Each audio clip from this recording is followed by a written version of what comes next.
Temos na tarde de hoje a alegria de contarmos com o Marco Leite.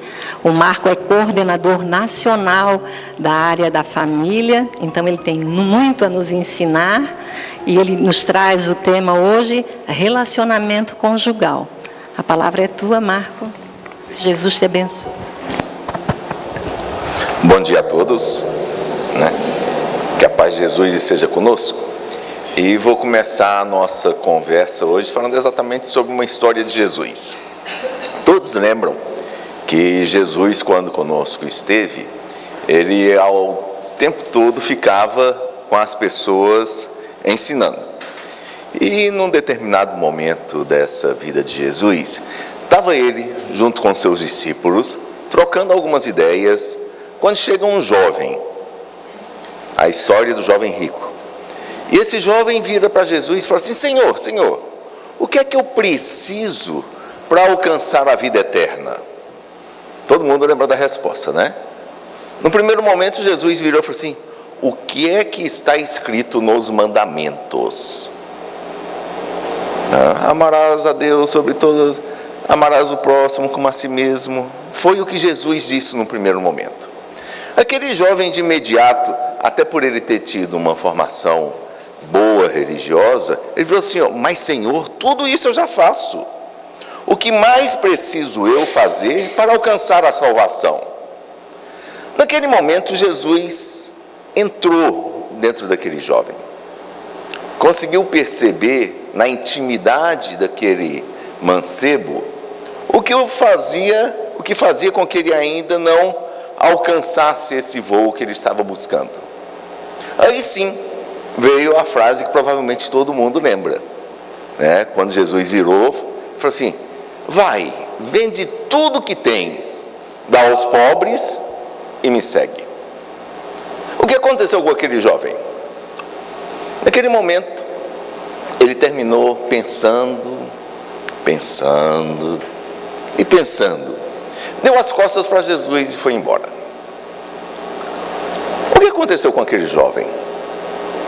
Quando a gente pega o Evangelho colocado lá na Bíblia, a história morre exatamente aí. Mas pela psicografia de Divaldo Pereira Franco, no livro Primícias do Reino, que temos aqui embaixo, a Mary Rodrigues nos conta uma série de histórias na continuidade de muitos personagens do Evangelho que os nossos evangelistas não contam, porque ela pega e dá um enfoque dos acontecimentos para um lado espiritual, dando inclusive a continuidade da história.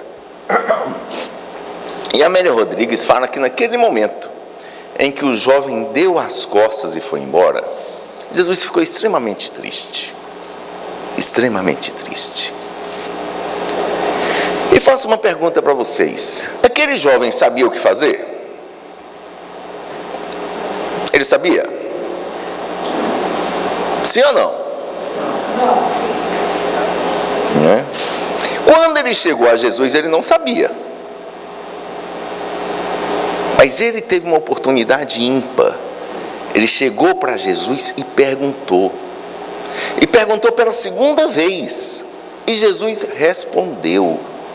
No momento em que Jesus disse: vai, vende tudo o que tens, dá aos pobres e me segue, ele sabia o que fazer. Ele fez? Não, ele não fez. Nós trabalhamos na área de saúde mental. Ao ler essa mensagem, essa história de Jesus contada lá no Evangelho, me veio uma análise do que é que aconteceu com aquele jovem.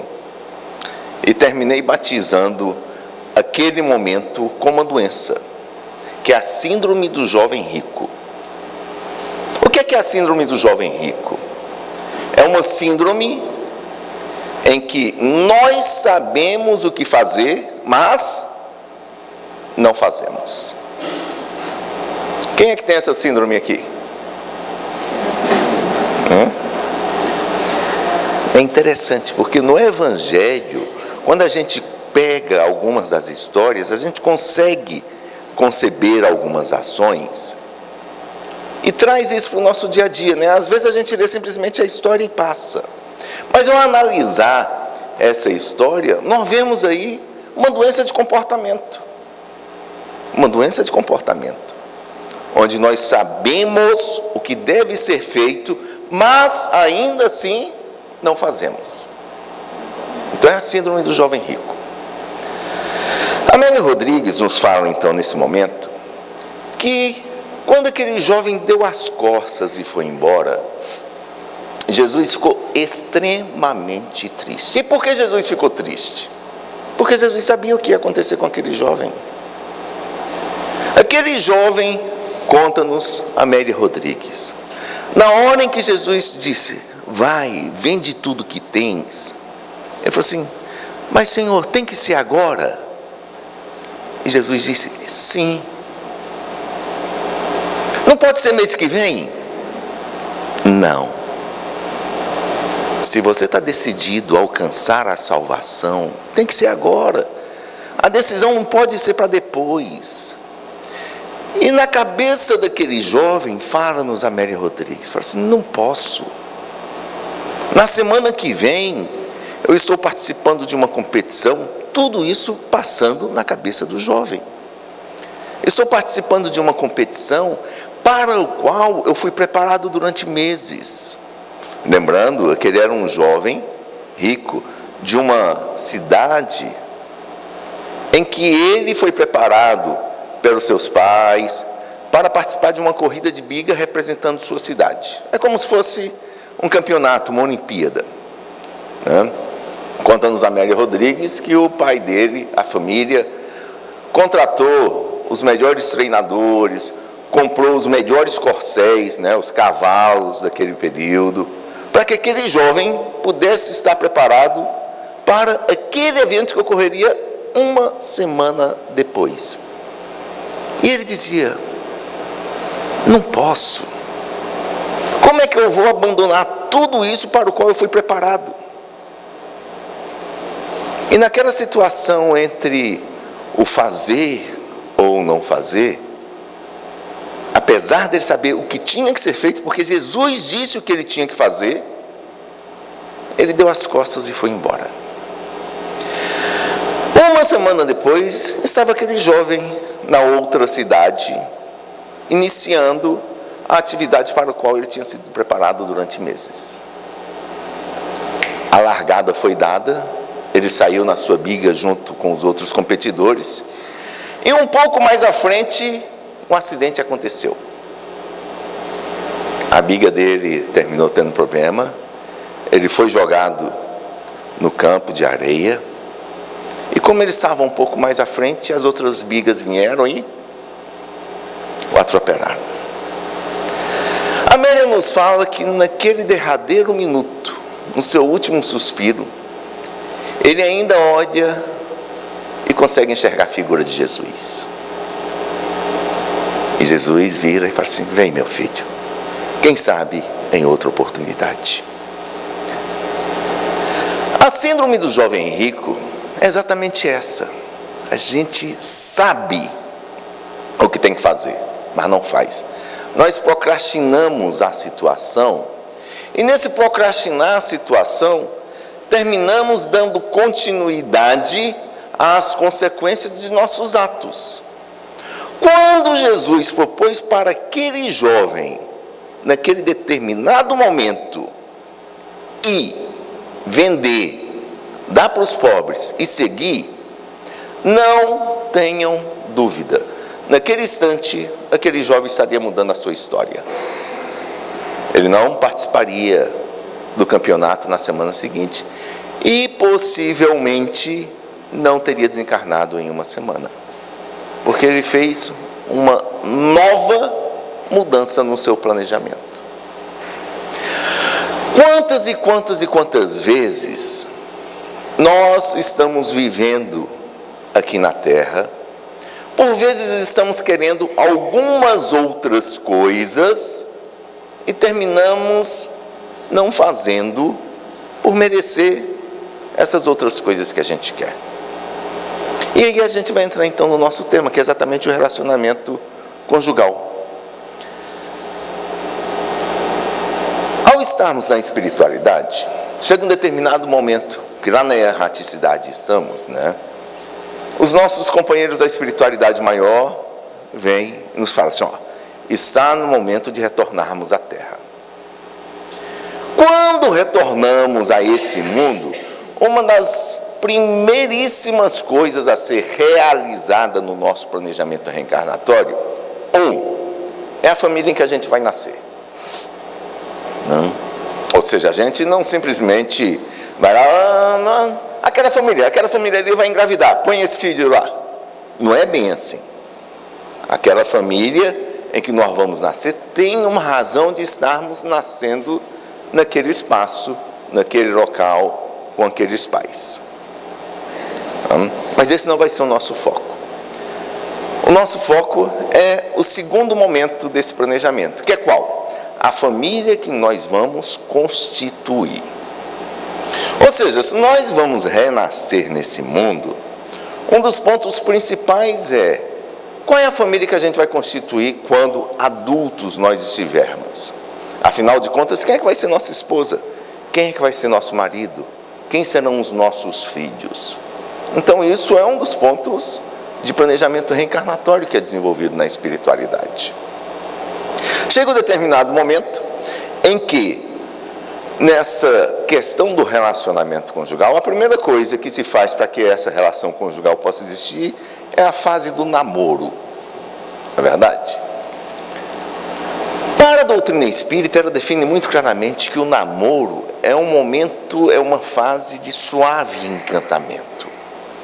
Vejam só o que Emmanuel nos coloca lá no Vida e Sexo, quando ele fala do namoro.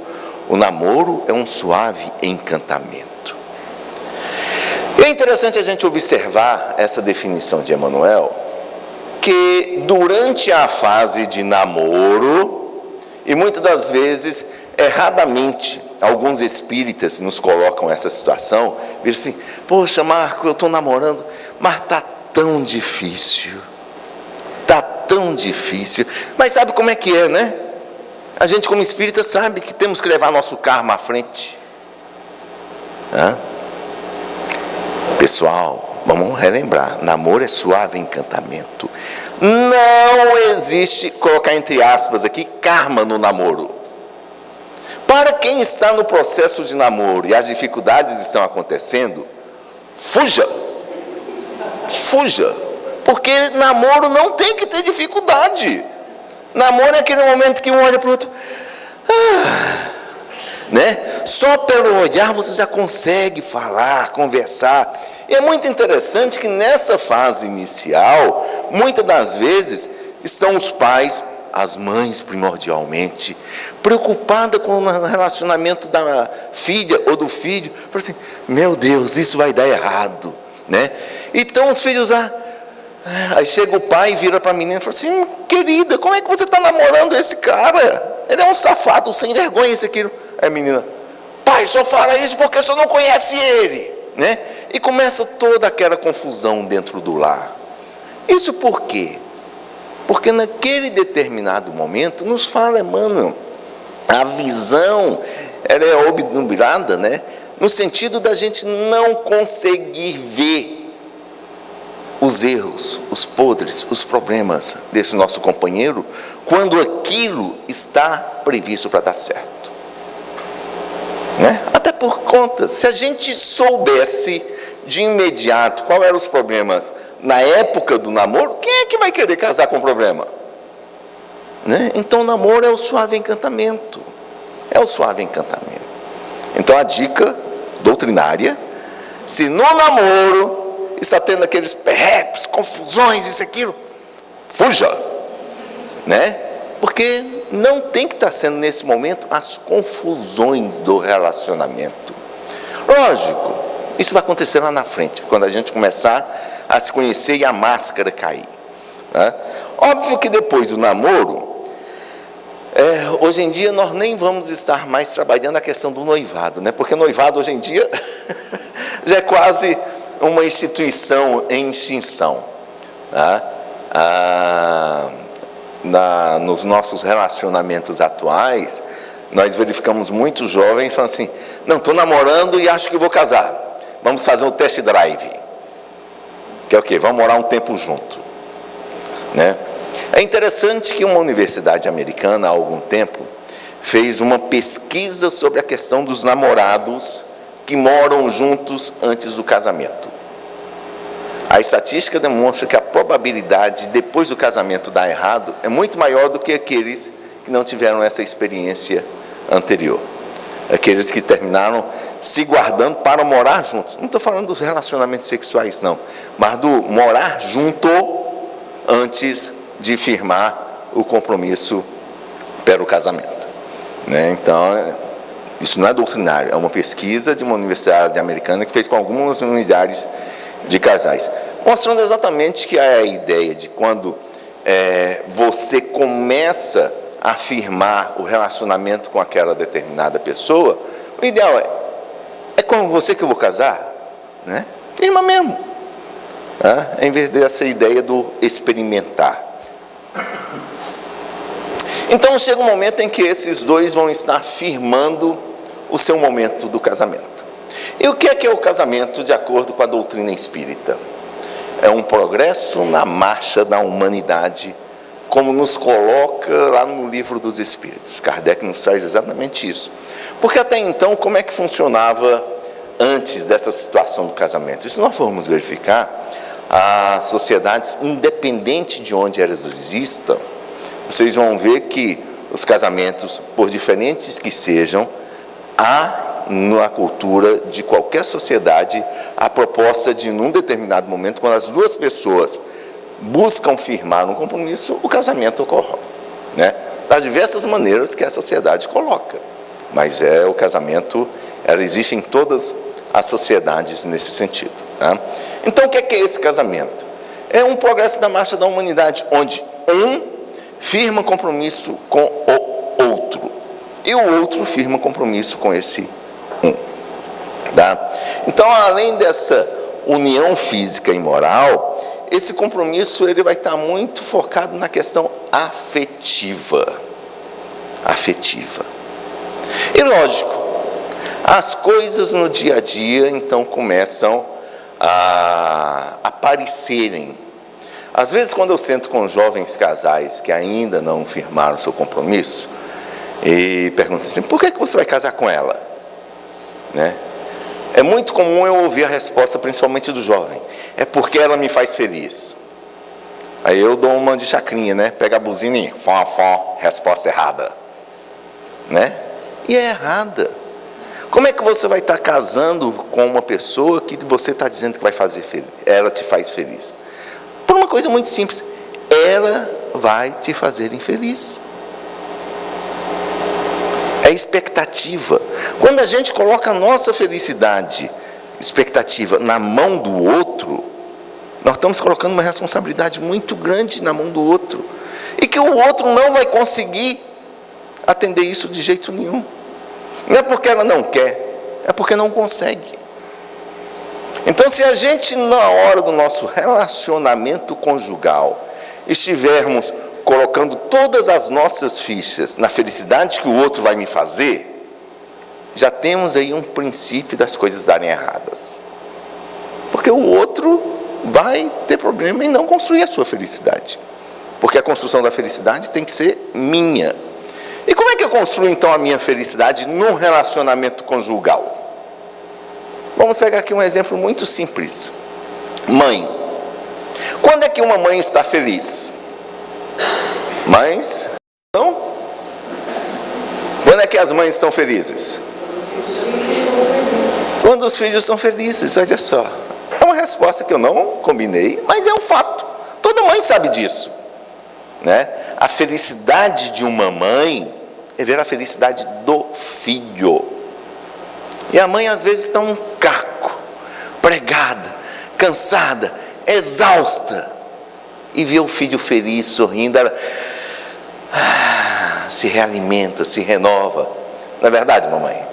É isso que acontece.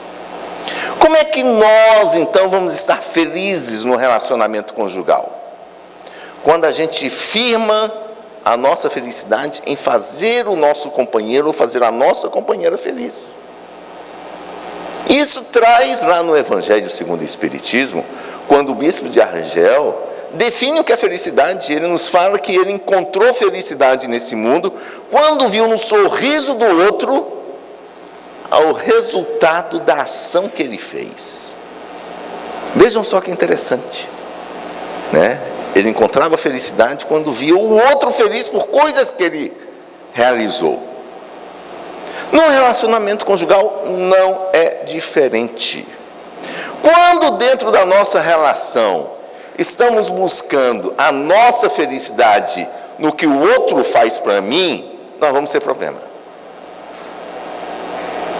Quando no nosso relacionamento conjugal estou buscando a minha felicidade na felicidade que eu busco fazer para o outro, beleza, estamos no caminho certo. Então, nesse momento, a união ela começa a ter momentos de alegria, momentos de cumplicidade, momentos de felicidade construída na relação conjugal. E como é que isso se faz então?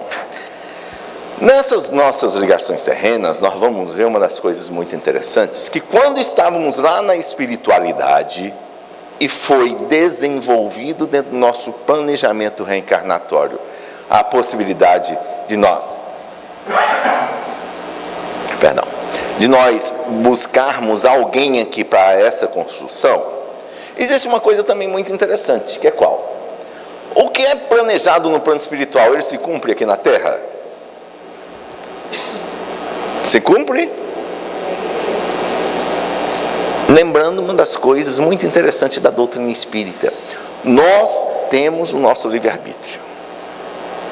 João estava planejado casar com Maria, né? Então lá por volta dos 20 e poucos anos, João conheceria Maria, onde ao ver Maria ele,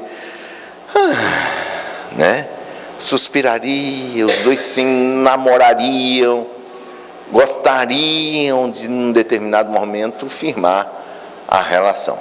Só que João, afoito, né, para os 18, 19 anos, encontra Felisberta.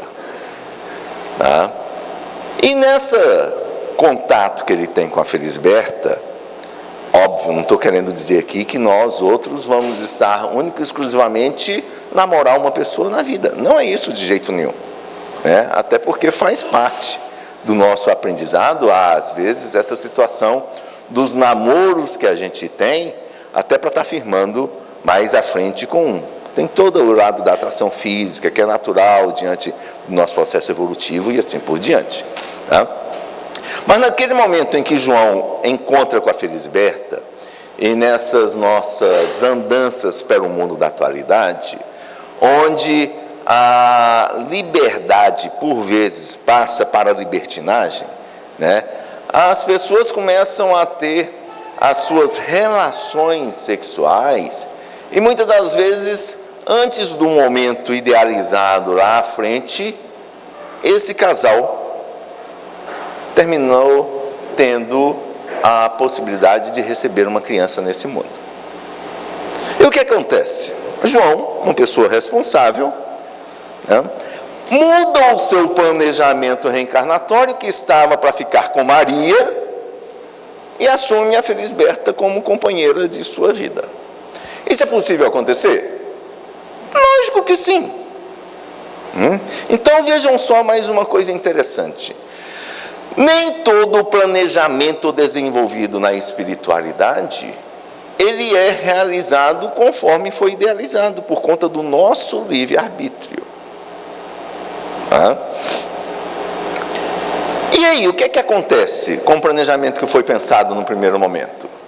Na hora em que João acertou, a partir de então, o seu compromisso com a Felisberta, naquela reencarnação, o compromisso dele com a Maria foi desfeito.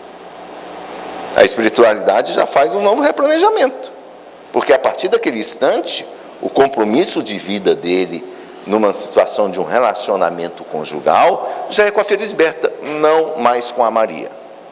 Ué, e a Maria? Na brincadeira, talvez a Maria fique com o marido da Felisberta, né? Vai ficar com um outro companheiro, não obrigatoriamente numa situação assim, tá? Mas a espiritualidade faz uma nova reprogramação. E não cabe naquele determinado momento em que provavelmente até João vai encontrar Maria na vida. E já vi, infelizmente, em casas espíritas, a pessoa fala assim: não, Marco, mas a Maria que é a minha alma gêmea. E aí ele desfaz o relacionamento com a Felisberta para poder ficar com a Maria. Não mais, né? Não se justifica uma separação de uma relação conjugal já estabelecida, porque apareceu uma outra pessoa naquele determinado momento da vida.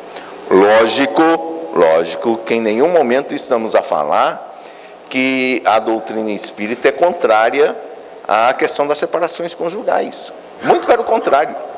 Nós não somos defensores, mas somos favoráveis. A doutrina espírita não sai por aqui defendendo as separações.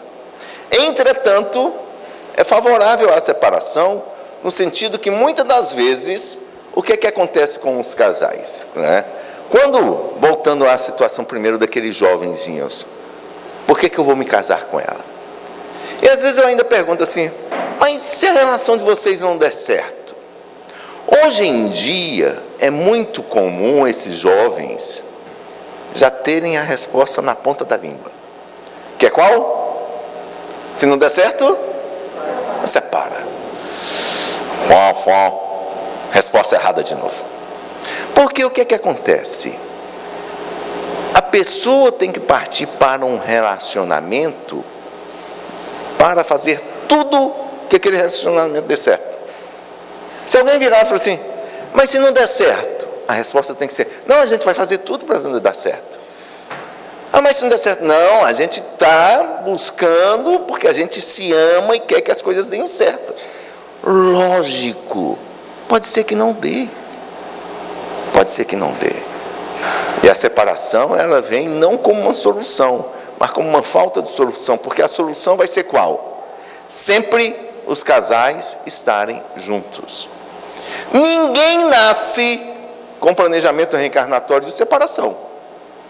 Isso não existe. Ninguém nasce com planejamento reencarnatório de uma segunda, terceira união. Isso não existe. Entretanto, nas relações conjugais, quando estas não dão certo, a possibilidade de separação existe? Graças a Deus, sim. Porque é preferível que o indivíduo busque a sua felicidade antes de acontecer maiores atrocidades numa relação. Quando é que um casal vai estar sendo identificado para uma separação? É quando falta amor? Não, é quando falta respeito, né? No momento em que na relação conjugal o respeito não mais existe entre os cônjuges, nós temos um problema sério. É abominável a questão da traição. Vai estar numa situação, às vezes, que essa relação está tão difícil pela falta de respeito que estão entre os cônjuges, que pode ser que aconteça assassinatos, suicídios, de tamanho sofrimento que está aquela relação, né? Das traições, dos adultérios. Então, preferível numa situação dessa que se separe, para que o compromisso não seja maior. E até buscar, muitas das vezes, a felicidade como segunda relação conjugal, o que não é problema nenhum numa situação dessa. Agora, o que não podemos, em momento nenhum, é estar colocando ou facilitando na relação conjugal a ideia da separação. Ah, não está dando certo? Separa. Né? E aí vem Emmanuel nos colocar uma coisa muito interessante. Não temos nós condições de estar percebendo o que está dentro do outro. Ah, mas se eu estivesse no seu lugar, eu não estou no lugar do outro. Eu não estou. Às vezes uma coisa pequena para mim é muito grande para o outro. Às vezes para o outro ele consegue aguentar situações que para mim Nunca.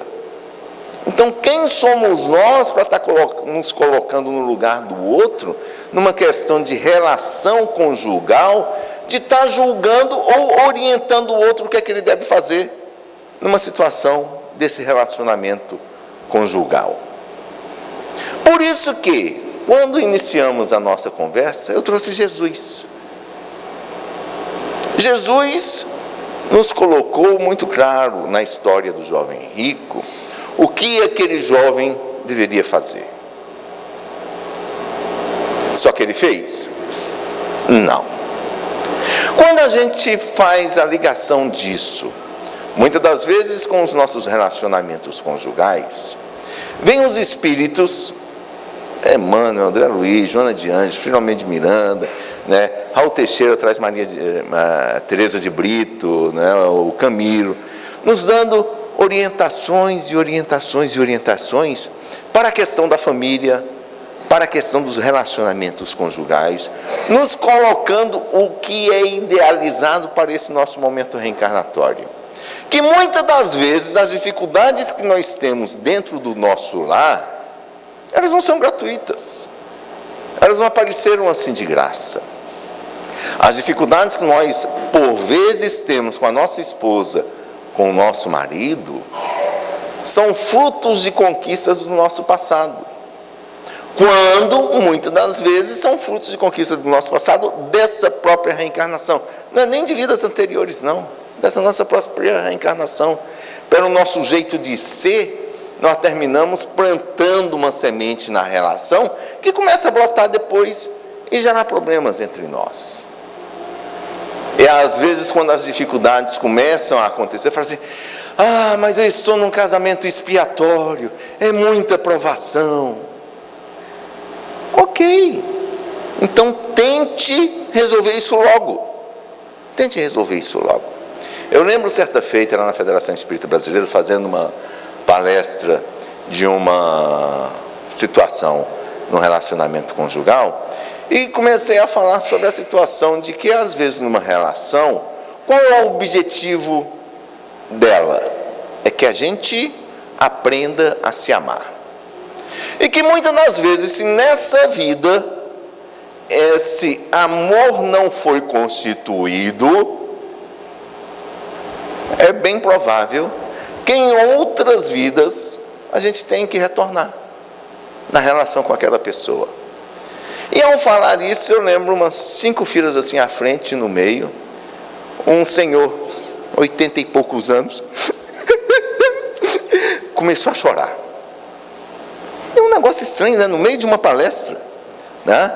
Um senhor já idoso começou a literalmente fazer aqueles soluços. O pessoal do lado: o que será que aconteceu? Já estava no finalzinho da palestra, mais 2, 3 minutos. Encerrei a palestra, fizemos a prece e fui conversar com aquele senhor. E ele virou: você está me dizendo que eu vou ter que voltar com a minha esposa na próxima vida? Né? Eu falei assim: como assim? Ele falou assim: são mais de 50 anos e eu tenho suportado ela ao longo desse tempo e já combinei com ela. Quando acabar, você para um lado ou para o outro. E você está me dizendo que eu vou ter que voltar com ela, né? O desespero dele. Eu falei assim: ó, só tem um jeito do senhor não ser mais obrigado a voltar com ela. Ele disse: como? Eu falei assim: aprenda a amar. Né? Aprenda a amar. Se o senhor quer se livrar da obrigatoriedade de estar junto com ela, aprenda a amar. Porque no momento em que a gente aprendeu a amar, não existe mais a obrigação de estarmos juntos. Nós vamos estar juntos porque queremos. E esse é o grande papel. Numa relação conjugal, o grande foco nosso dessa situação é aprendermos a amar um ao outro. Óbvio, muitas das vezes é difícil para a situação que essa relação se dá. E aquele companheirinho que falou assim, 50 anos suportando, eu falei assim: já está num bom começo, né? Já está um bom começo. Talvez não nessa mais, mas numa próxima vida, o amor venha a existir. Mas o grande problema é que nos dias atuais, às vezes, quando acontecem as pequenas coisas, as pessoas já fogem. Não querem resolver. Não querem conseguir estabelecer aquela relação conjugal como momentos de aprendizado para que as coisas se deem. Relembrando, nada acontece de graça. Se nós hoje estamos em uma situação em que as relações estão difíceis, vamos lembrar, nós fomos os responsáveis por isso. Não é o outro. E muitas das vezes o grande problema é exatamente isso, a gente fica jogando no outro a responsabilidade da dificuldade da relação. O jovem rico, ele sabia o que fazer. Quando eu trago essa síndrome do jovem rico para nós, e trazendo isso para a história nossa, individual ou de casal, na questão dos nossos relacionamentos afetivos, e pegando o que os espíritos e a doutrina espírita nos coloca, a gente sabe o que fazer. A gente sabe.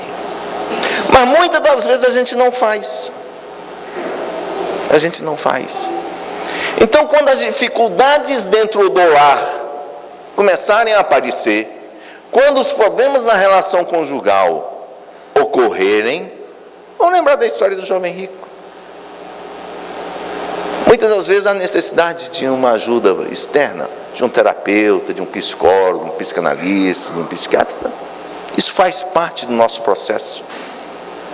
Eu coloco muito quando no consultório aparecem os pacientes e digo assim, todo mundo tem problema.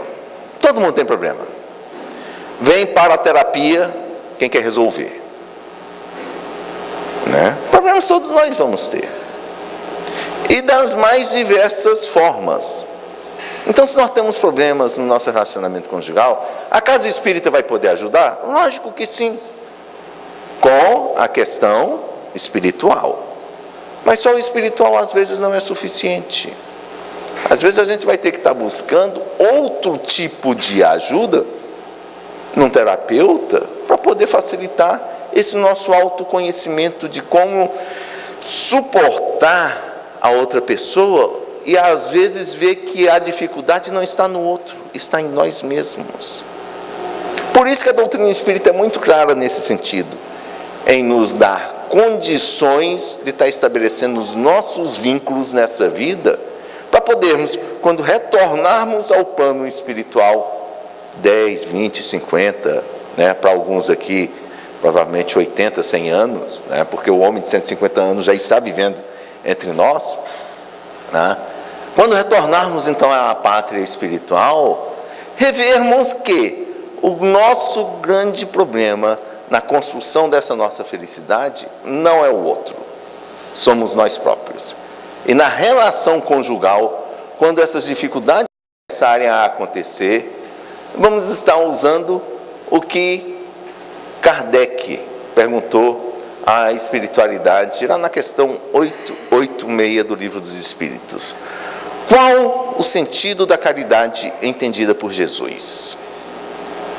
A espiritualidade nos responde com 3 frases. Benevolência para com todos, indulgência para as imperfeições alheias e perdão das ofensas. Na hora que a gente começa a usar essas 3 coisas, benevolência, indulgência e perdão, que hoje, dentro do movimento espírita, a gente fala que é o BIP, benevolência, indulgência e perdão, vamos estar começando a ter nas nossas relações conjugais a resposta de Jesus. A gente sabe o que fazer? Bip, bip, bip, bip. Use o bip. Seja benevolente para com o outro e para consigo mesmo. Benevolência para com todos. Todos é o outro e eu próprio. Eu tenho que ser benevolente comigo. Indulgência para a imperfeição dos outros, para as imperfeições alheias. E aí uma coisa muito interessante que a espiritualidade nos fala, A indulgência a gente tem que usar para o outro. Para nós, não. A gente errou? Errou. Você não pode ser indulgente contigo, falar assim, não vou mais errar. E firmar de não errar mais. Aí a indulgência para com o outro. A gente não muda o outro. O outro errou, fala assim, é bem provável que ele ainda continue errando. Vou continuar amando ele do mesmo jeito. Seja indulgente, né? Mas para consigo, não. Você tem que estar se comprometendo de buscar acertar o tempo todo. E perdoar, que é o final. Sempre, sempre, sempre. Então, nas nossas relações conjugais, quando utilizarmos a caridade como princípio das nossas ações, entendida por Jesus, como responde a 886, vocês vão ver que vai ficar muito mais tranquilo toda quanto e qualquer relação com seu cônjuge e com o mundo em que nos volta. Por isso, vamos lembrar da síndrome do jovem rico, né? A gente sabe o que fazer.